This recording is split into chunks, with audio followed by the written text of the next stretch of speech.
que viste el mar con tu hijo. O esa escapada con la persona que amas. Gracias. Y este pequeño sonido, invisible pero poderoso, que hizo posible cada uno de esos momentos. Un toyotero lo sabe. Cada vez que cuidas tu Toyota con aceite genuino, repuestos genuinos y servicio especializado, estás cuidando algo que vale mucho más. Los recuerdos que aún no has vivido. Toyota Postventa. Protege todo lo que te mueve. Fin de espacio promocional y publicitario. Usted escucha la revista de opinión Democracia.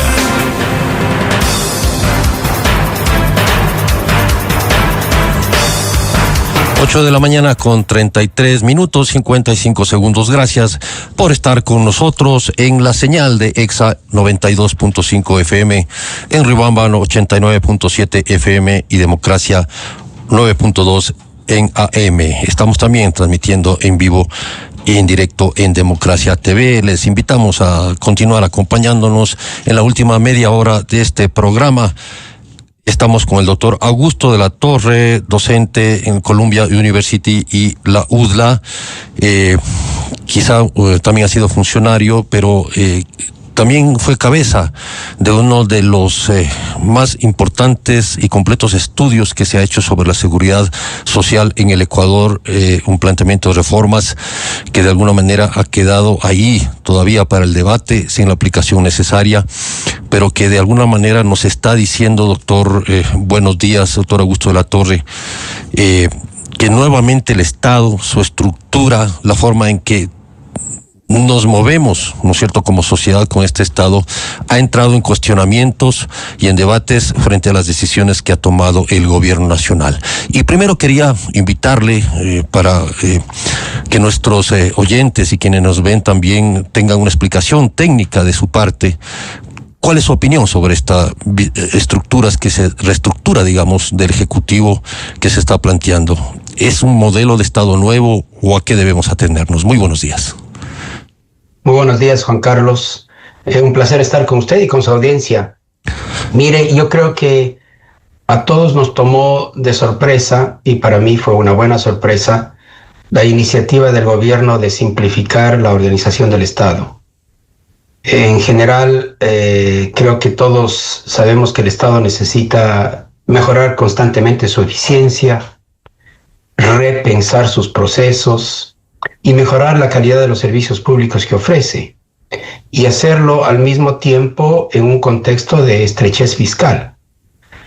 Me parece que la idea de reducir el número de entidades estatales, consolidarlas en donde puede ser posible y en el proceso aprovechar de sinergias que hay entre entidades que estaban separadas y hacer ahorros en el uso de fondos públicos para mantener o mejorar la calidad de los servicios públicos, todo eso es bueno. Los detalles, claro, uno no los conoce porque se está implementando esta consolidación. Y si bien es cierto que la mayor parte de las entidades que desaparecen y se fusionan con otras hacen mucho sentido, hay una que parece que que ha generado un cierto debate, y que es la unificación del Ministerio del Medio Ambiente con el de Energía y Minas. Y les puede parecer a muchos de que esto más bien podría debilitar la capacidad que tiene el Estado de asegurarse de que se cumplan con estándares mínimos medioambientales, especialmente en industrias extractivas. Puede ser, y esa podría ser una preocupación válida. En mi opinión, puede más bien funcionar mejor. Yo recuerdo cuando trabajaba en el Banco Mundial, teníamos dos departamentos separados, uno que veía los estándares medioambientales y el departamento de energía, y se peleaban constantemente, y los procesos de conversación al interno del Banco Mundial se trababan porque las opiniones de los dos departamentos divergían. En un momento, uno de los presidentes del Banco Mundial les unió y dijo: ustedes peleense entre ustedes, pero tramitemos las cosas, lleguemos a balances apropiados, lleguemos a acuerdos. Entonces, no me queda a mí, no creo que se puede concluir automáticamente que esa fue una mala decisión. Podría ser que al estar dentro de bajo el mismo techo, las opiniones ambientales y las opiniones del desarrollo de las industrias, por ejemplo, mineras, se puedan compaginar de mejor manera y encontrar un mejor balance. Está por verse. Esto es como diría la Biblia, por sus frutos los conoceréis. Veamos cómo funciona esto. Pero la iniciativa en principio es buena. Necesitamos buscar maneras de tener un Estado más inteligente y más eficiente. 8:38 a.m. Estamos con el doctor Augusto de la Torre.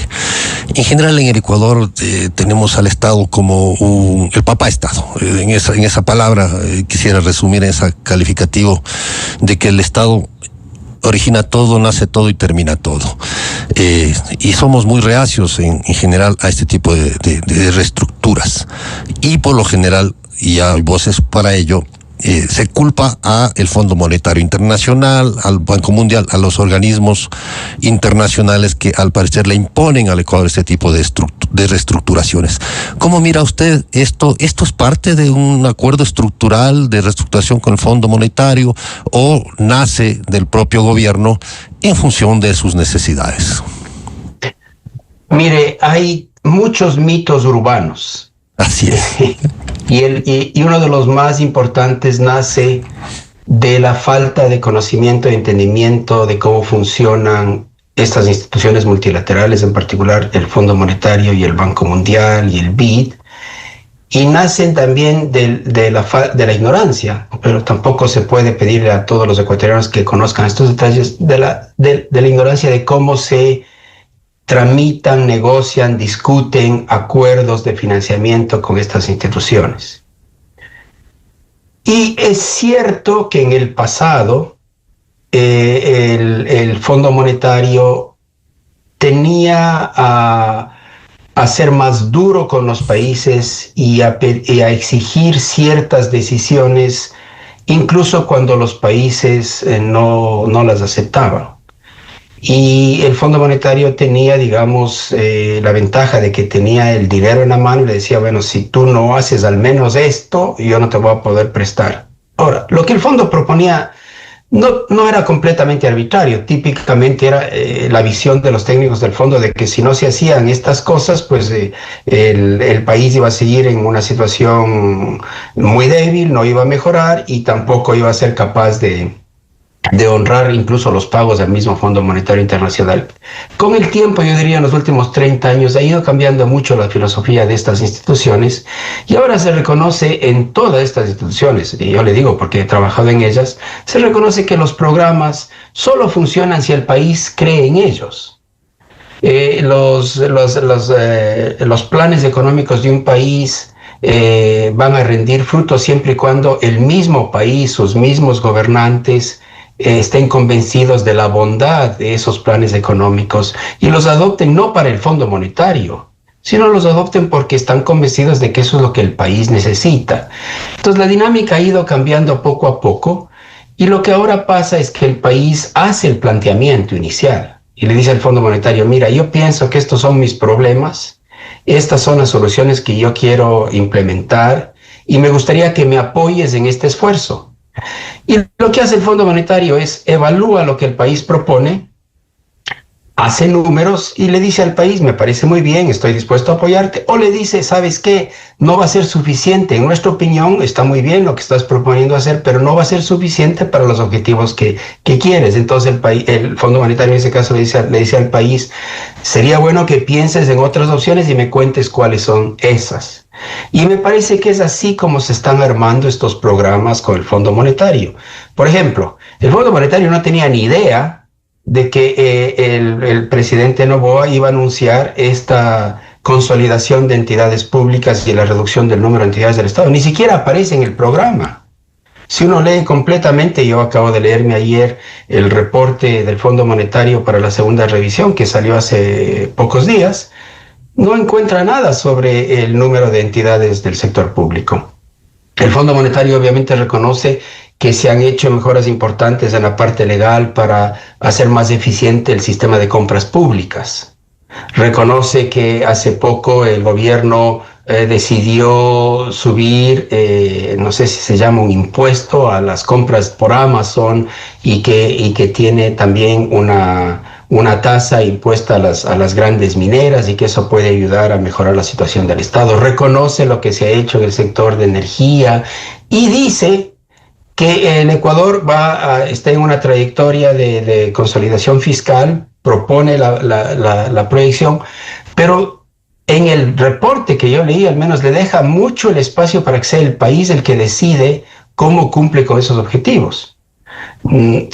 Por ejemplo, el fondo lista las opciones que va a tener el Ecuador para cumplir con esos objetivos fiscales. Entre ellas menciona la posibilidad de que se sigan reduciendo los subsidios al diésel, pero no dice el Ecuador va a reducir en tal fecha el diésel y yo le impongo esto y si no cumple esto no cumple con el programa.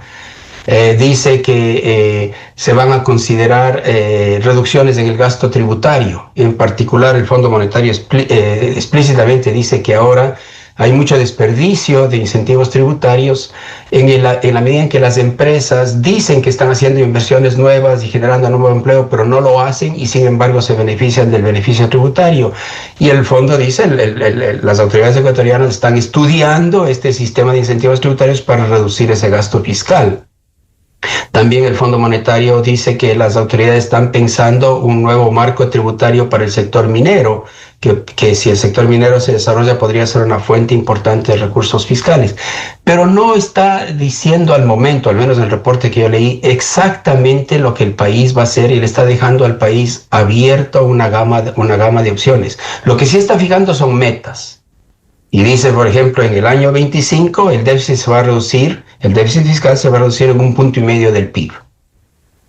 No sabemos exactamente cómo se va a hacer esto. Entonces, me parece que estamos en el corazón de una conversación entre el país y el Fondo Monetario. El país está cuidando de que los ecuatorianos, como usted menciona, piensen que todo esto es fruto de imposición, porque no lo va a hacer. Y debe el país estar pensando cómo va a anunciar lo que tiene que hacer para cumplir con esas metas. En general, el anuncio ha sido bien recibido, porque se tiene un horizonte, una trayectoria de hacia dónde quiere ir el país en los siguientes 3 años en la parte fiscal, e incluso se abre la puerta para una serie de posibles reformas estructurales que mejoren el crecimiento. Tampoco están ahí en el reporte fijadas, digamos, explícitamente. Son las 8 de la mañana con 45 minutos. Estamos con el doctor Augusto de la Torre. Doctor,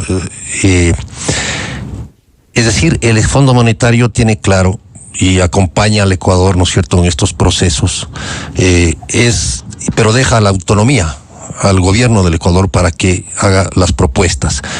Entre estas se ha planteado precisamente la reducción del tamaño del Estado, de la burocracia en concreto. Incluso se habla de que son una meta de 70,000 despidos, empezando por estos 5,000. ¿Eso es parte de este tipo de acuerdos o responde a necesidades fiscales del Ecuador? Es decir, yo necesito cumplir esta meta y por tanto sacrifico, entre comillas, el número o la cantidad de funcionarios que necesito que salgan, o eliminar vía eliminación de partidas o lo que sea. ¿Cómo mira usted este proceso? ¿Qué límites tiene a su criterio este proceso y qué ventajas podría tener? A mí me parece, estimado Juan Carlos, que la decisión del gobierno de consolidar entidades públicas y reducir el número de ellas y quizás desvincular hasta 5,000 empleados no se ha planteado ni dentro de la discusión gubernamental ni en las discusiones con el fondo. No se le ha planteado como una medida de ajuste fiscal. Me parece que está planteada como una decisión para mejorar la eficiencia en el funcionamiento del Estado. No creo, además, yo, que rinda mucho desde el punto de vista de reducción del gasto fiscal. Mire, si uno dice que en promedio cada uno de los 5,000 empleados que van a estar desvinculados ganan $1,000 al mes, el ahorro es menos de 100 millones de dólares por año. O sea, esto es poca cosa desde el punto de vista del ajuste fiscal, pero puede ser muy importante desde el punto de vista del funcionamiento del Estado, de su eficiencia, de la calidad de sus servicios, y eso es lo que hay que ver. Entonces me parece que esta decisión en particular de achicamiento del número de entidades y de posible desvinculación de un número de empleados, hasta 5,000 se habla, no está planteada en la mente de nadie y además fue una sorpresa para el Fondo Monetario, no está planteada como una medida de ajuste fiscal. El ajuste fiscal, según está, digamos, definido en forma muy general en el reporte, va a venir por la reducción del gasto tributario, especialmente el que le mencioné relacionado con los incentivos tributarios para la inversión y generación de empleo, cuando las empresas se benefician de ese beneficio, pero no cumplen con los objetivos de aumentar la inversión o aumentar el empleo. Entonces ahí parece que puede haber un poco de dinero. Está en la idea de tener un marco tributario para el sector minero de mejor calidad. Está en la reducción del despilfarro o de las filtraciones o de las corrupciones en el proceso de compras públicas. Eso está explícitamente mencionado en el reporte con el Fondo Monetario Internacional. Y se deja abierta otras medidas que pueden rendir recursos. Incluyendo se deja abierta la medida de una reducción adicional de los subsidios al diésel. Entonces, y en el lado del gasto, lo que se habla es que el gobierno va a hacer un esfuerzo para que la nómina como porcentaje del PIB no crezca. Es decir, que si crece la nómina, crezca más lentamente que el Producto Interno Bruto. Y no se ve en las proyecciones, al menos que se muestra en este reporte, no se ve una reducción visible en la nómina, sino muy marginal. Doctor de la Torre, a las 8 de la mañana, 49 minutos, le pregunto, si se busca este tipo de eficiencia y de reducción de gasto, y se menciona el tema de los incentivos tributarios que no se están, digamos, cumpliendo, ¿cómo ve usted el impacto de esto? Porque es un tema que poco se habla. En realidad, las empresas acogen o son beneficiarias de estos incentivos. Más o menos, ¿a cuánto asciende este monto en función de las necesidades del país? Y si esto efectivamente, usted dice, y lo dice el fondo, no ha venido dando resultados. ¿Qué daría resultado entonces? Mire, Juan Carlos, hablemos entonces ahora de mi opinión. ¿Cómo no? Sobre las necesidades del país en el ámbito fiscal y en el ámbito estructural, porque como le digo, el Fondo Monetario no es muy específico en estas cosas. Obviamente esto va a ser una materia de conversación entre el Fondo Monetario y el país en los siguientes meses para poder armar los detalles del programa en los siguientes 2 o 3 años. Entonces, le voy a dar mi percepción y mi entendimiento de la economía ecuatoriana y de lo que la economía ecuatoriana necesita sin el Fondo Monetario o con el Fondo Monetario. Olvidémonos por el momento del Fondo Monetario y pensemos en las realidades del país. Todos sabemos que el Ecuador tiene una situación fiscal todavía demasiado frágil y que requiere que siga siendo reparada y arreglada. A la larga, este es ha sido el viacrucis ecuatoriano desde que se terminó el gran ciclo de los commodities. Y lo que pasó, Juan Carlos, fue que en el año 2015, cuando se acaba el precio del petróleo y colapsa el precio del petróleo, el fisco se encuentra con un nivel de gasto altísimo, del orden del 44% del PIB. Antes del boom de los commodities, en el 2003, el gasto fiscal era 22% del PIB, entonces se duplicó. Entonces, desde el 2015 hasta acá nos encontramos que tenemos un gasto que se infló demasiado durante la bonanza y que ha sido muy difícil entonces recuperar el equilibrio de las cuentas públicas una vez que terminó el ciclo de los commodities. Llevamos ya 10 años en eso. Pues todavía estamos, digamos, en un proceso de ir arreglando, consolidando, reequilibrando nuestras cuentas fiscales y nos toca seguir trabajando en eso por años. Esto no se va a terminar.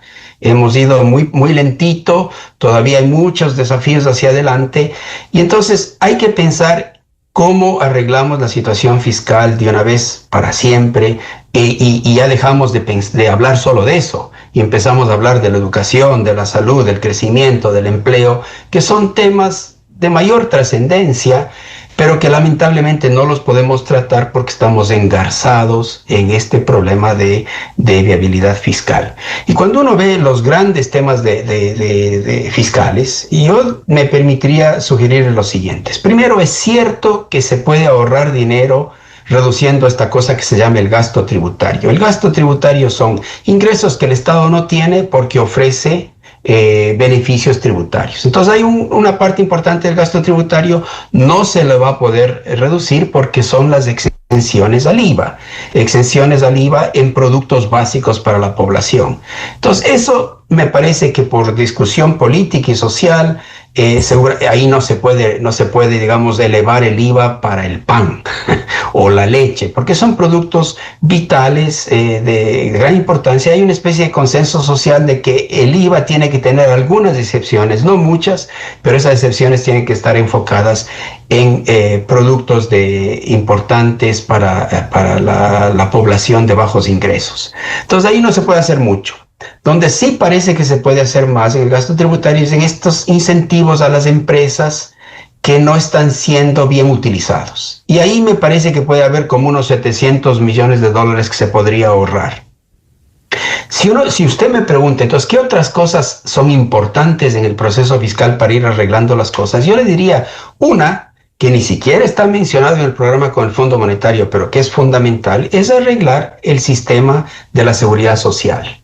¿Por qué? Porque especialmente el sistema de pensiones está generando un hueco que cada vez se vuelve un peso más grande para el presupuesto general del Estado. Entonces, si no arreglamos la seguridad social, el Estado va a tener que salir a socorrerle al sistema de pensiones, al sistema de salud, y ahí se va a ir un montón de dinero fiscal. Entonces, tanto por razones fiscales como por razones de la viabilidad de los sistemas de salud y de pensiones que administra el IES, es necesario hacer una reforma integral a esos sectores. Entonces a mí me parece que eso es prioritario y me parece que por razones de prudencia el Fondo Monetario donde lo menciona, para evitar el riesgo de que los ecuatorianos digan el Fondo Monetario está imponiendo una reforma a la seguridad social, lo cual no sería cierto, pero es mejor incluso evitar esa percepción porque somos los ecuatorianos los que con o sin el Fondo Monetario tenemos que reparar y arreglar el sistema de pensiones y el sistema de salud.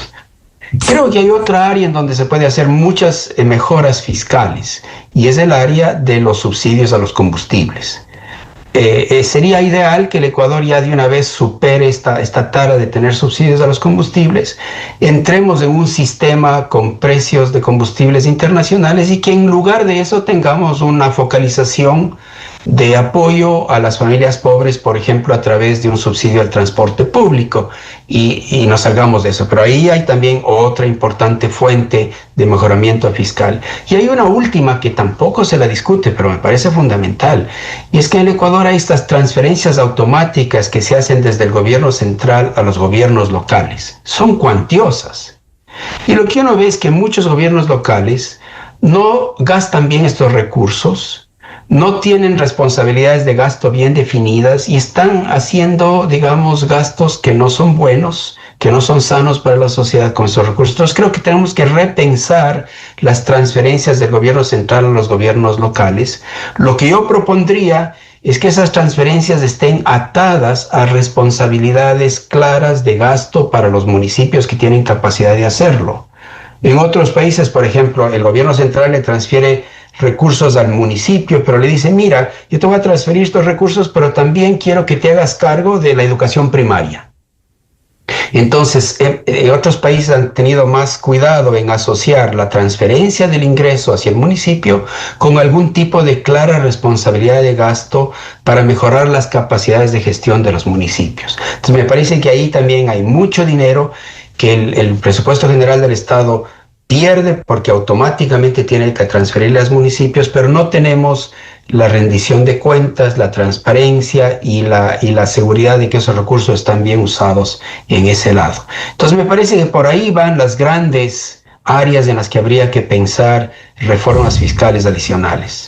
Doctor de la Torre, usted ha puesto el dedo en 4 llagas del problema fiscal ecuatoriano, de lo público, diríamos así, de lo manejo de lo público. Y el tema de los municipios creo que es, como usted bien dice, por razones políticas. Estamos a puertas de una renovación y elecciones municipales también, se preparan los partidos, etcétera.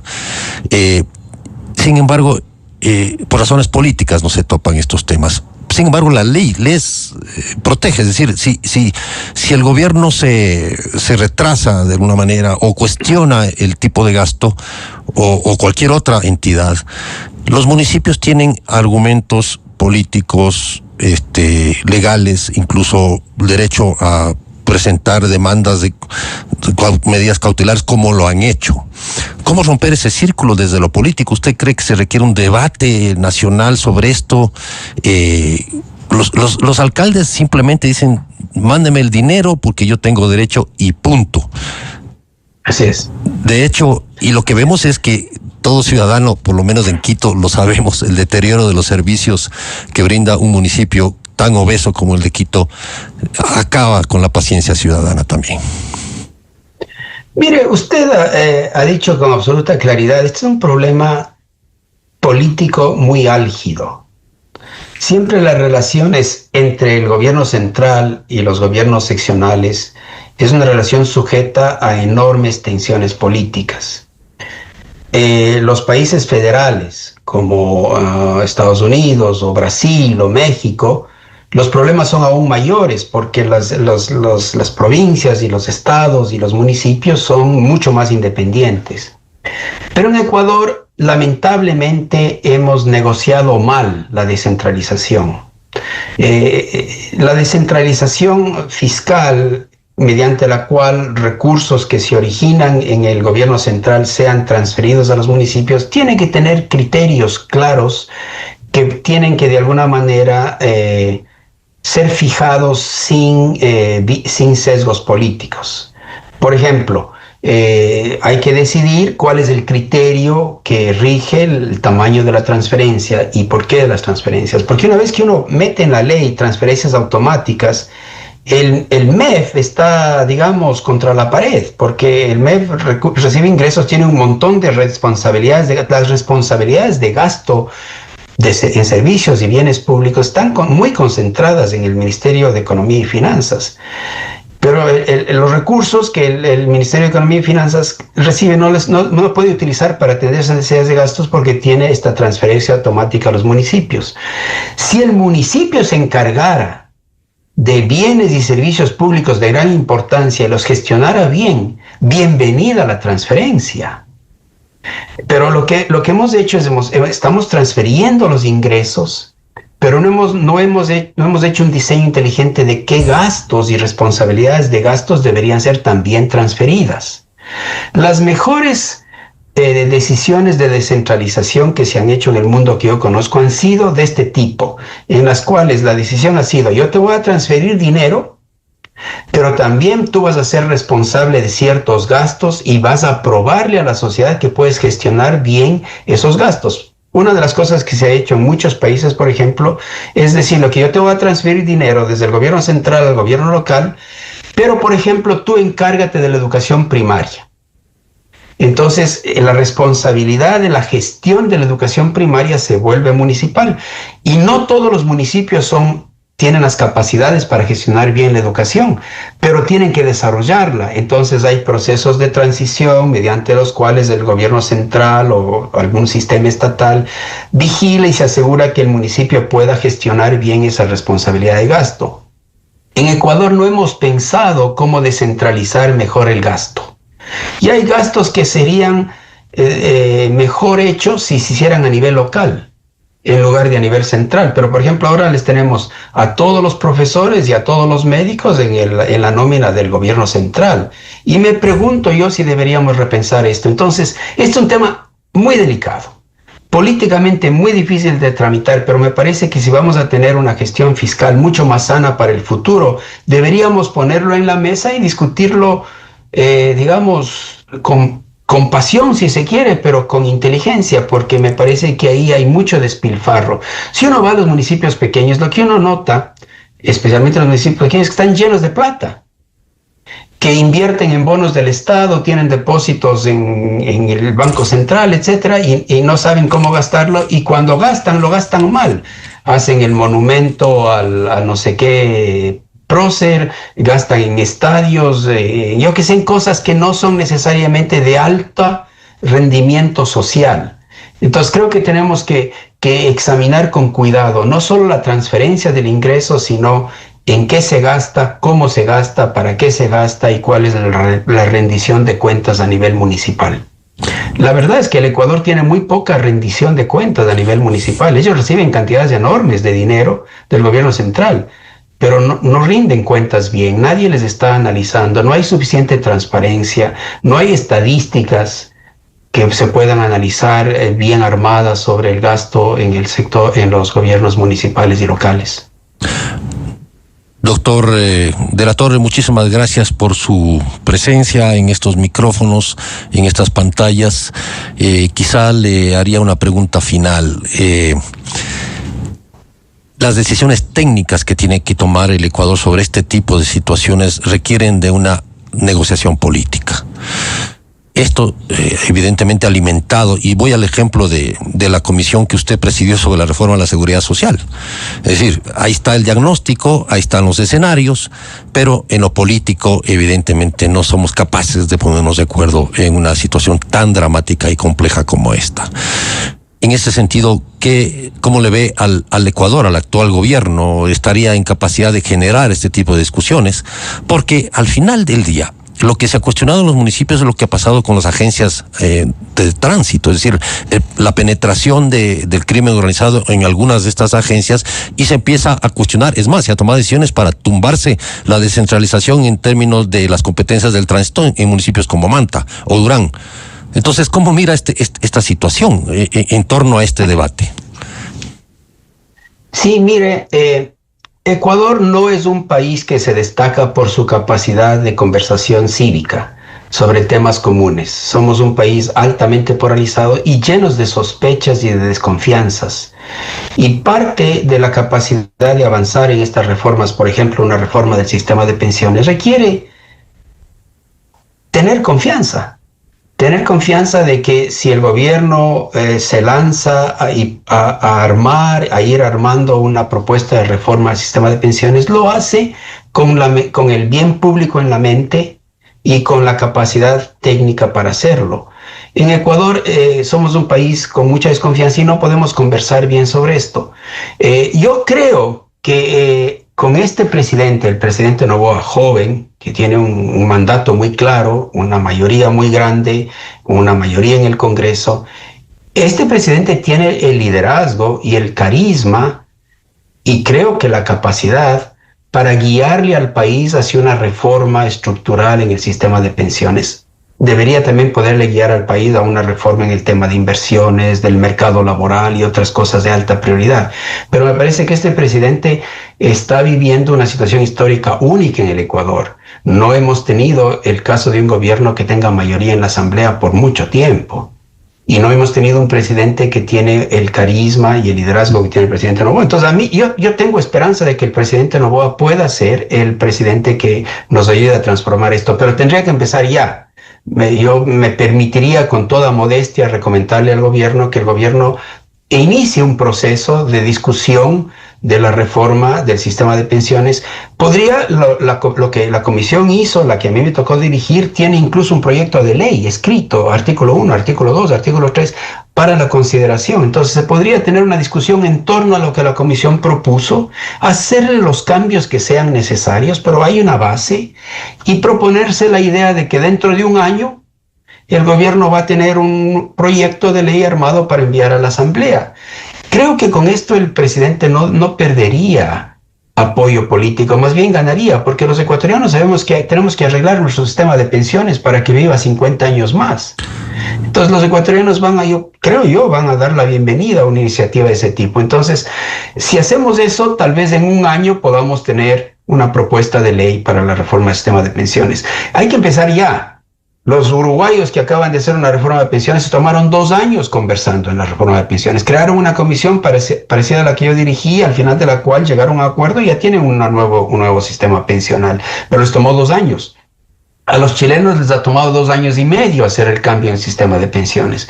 Nosotros en el Ecuador no tenemos esa tradición de conversar, aunque nos gritemos, para llegar a un acuerdo final. Me parece que en algunas cosas, como la reforma de pensiones y la reforma laboral, la conversación cívica es esencial. Muchísimas gracias, doctor de la Torre. Así es, si es que gritamos mucho, nos volvemos sordos. Esa es la consecuencia adecuada. Gracias por estar con nosotros. Y a todos ustedes también se agradece su cordialísima atención a este programa de entrevistas y noticias. Dios mediante, volvemos el día de mañana. Se despide de ustedes Juan Carlos Calderón en reemplazo, como insisto, de Miguel Rivadeneira, y estaremos con noticias internacionales y luego el show de la papaya. Un lindo día. En Estados Unidos, al menos 11 personas resultaron heridas por un acuchillamiento en un supermercado de Walmart en Michigan. El ataque ocurrió en Traverse City, donde las autoridades acordonaron mejor la zona y pidieron a la población evitar el área.